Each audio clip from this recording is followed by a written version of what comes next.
Hello everyone, তোমরা সবাই কেমন আছো? তো আমার চ্যানেলের একটি পুরনো ব্লগ নিয়ে আমি চলে এসেছি। তো যেদিনের ব্লগটা আমি শেয়ার করছি সেদিন ছিল জামাই ষষ্ঠী। তো দেখো, আমি আমার একটা পছন্দের মতো শাড়ি বেছে নিয়েছি আর এই সমস্ত গয়না পরে আমি এবারে যাব।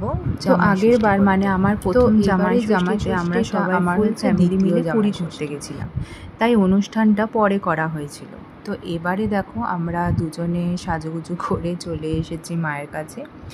তো দেখো, মা প্রথমে তার বড় জামাই মানে আমার জামাইবাবু, আমি যাকে দাদা ভাই বলে ডাকি, তাকে জামা কাপড় ফল মিষ্টি সব দিয়ে দিল। তারপরে দিয়ে দিল আমার হাজব্যান্ডকে ফল মিষ্টি জামা কাপড় সব দেওয়ার পরে এরপর দেখো মা আমার মনি মানে আমার দিদির মেয়েকে দিয়ে দিল সমস্ত উপহার। আরই হচ্ছে আমার দিদিকেও মা দিয়ে দিল। তো তারপরে দেখো দিদিকে দেওয়ার পরে সবাইকে দেওয়ার পরে আমাকে দিয়ে দিল মা। আমাকে একটা ওয়ান পিস দিয়েছিল, দিদিকেও একটা ওয়ান পিস দিয়েছিল। সেই সব ড্রেসগুলো আমি তোমাদেরকে পরের ব্লগে দেখাবো। তো এরপর দেখো আমার হাজব্যান্ড আমার বাবাকে আর মাকে দুটো গিফট দিল। একটা সিলেদার্স থেকে জুতো কিনে দিয়েছিল আর বেল্ট দিয়েছিল, আর মিষ্টি ফল তো নিয়েই গেছিলাম। তো তারপর দেখো আমার দিদাও এসেছিল। আমার দিদাও জানো তো আমাদেরকে এখনও অবধি মানে আমরা বিয়ে হয়ে যাওয়ার পরেও এখনও আমাদেরকে এই জামাই ষষ্ঠীতে কিছু না কিছু গিফট, আলু ভাজা, চিকেন আমাদের তরফ থেকেও আমাদের দিদাকে একটা ছোট্ট গিফট দিলাম। তো তারপরে দেখো আমরা সবাই খাওয়া দাওয়া করতে বসে গেছি। আর তো সেদিনকার মেনু ছিল ভাত, জামাইরা খেতে বসে গেছে, মাছের কালিয়া, আমার দাদা ভাই আর আমার হাজবেন্ড ডাল দিয়ে খাচ্ছে। তো খাওয়া দাওয়ার পর্ব চলছে এখন, সবাই মিলে আমরা খেতে বসে গেছি। তো জামাইদের এরমভাবেই সচরাচর সাজিয়ে দেয়। তো আমি তোমাদেরকে একবার খাবারের মেনুগুলো খুব ভালো করে দেখিয়ে দিচ্ছি। খাবারগুলো জাস্ট অসাধারণ খেতে হয়েছিল, প্রত্যেক কটা রান্না জাস্ট ফাটাফাটি হয়েছিল। আর এখন তো আমের সিজন, জামাই ষষ্ঠী মানে আম একদম মাস্ট। তো দেখো তারপরে আমরাও খেতে বসে গেছি, আমার পিছনে আমার বাবাও বসে গেছে খেতে আর আমিও বসে গেছি খেতে। তো তারপরে দেখো আমার দিদাও এদিকে বসে গেছে খেতে, সবাই মিলে খাওয়া দাওয়া করছিল। তো সবাই মিলে বেশ ভালো মতোই আনন্দ ফুর্তি করলাম এই দিনটা। তো দেখো এরপরে আমিও খেয়ে নিচ্ছি। তো জাস্ট দারুণ ফাটাফাটি হয়েছিল খেতে।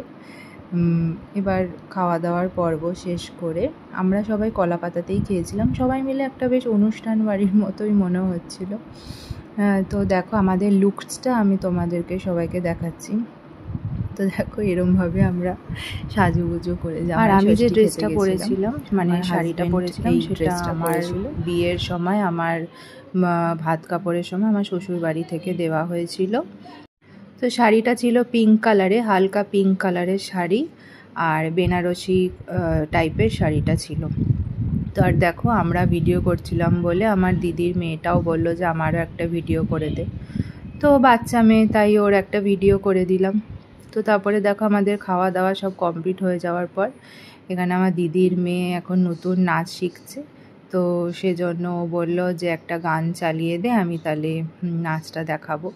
তো এই নাচের একটা পরীক্ষা সেদিন ছিল, ওর আঁকার পরীক্ষাও সেদিন পড়েছিল, আবার নাচের পরীক্ষাও সেদিন পড়েছিল। তো গ্রাম ছাড়াই রাঙামাটির পথ এই গানটা চালিয়ে দেওয়া হয়েছিল আর ও একটুখানি নাচ করে আমাদের সবাইকে দেখাচ্ছিল। তো চলো এইভাবেই আমাদের সারা দিনটা খুব ভালোভাবেই আমরা কাটালাম, আনন্দে হই হুল্লোড় করে বেশ একটা অনুষ্ঠানের মতো কাটিয়ে দিলাম। তো আমার ভিডিওটা ভালো লাগলে অবশ্যই তোমরা লাইক কমেন্ট অ্যান্ড শেয়ার করে দিও। আর যারা যারা আমার চ্যানেলে নতুন বন্ধুরা আছো তারা আমার চ্যানেলটাকে সাবস্ক্রাইব করে দিয়ে আমার পাশে থেকো। আর অবশ্যই যারা নতুন সাবস্ক্রাইবার আছো তারা বেল আইকনটা প্রেস করে দিও, তাহলে আমার রোজের নানা রকমের ভিডিও ব্লগ তোমাদের কাছে পৌঁছে যাবে। তো চলো বন্ধু, আজকে এই পর্যন্তই, টাটা।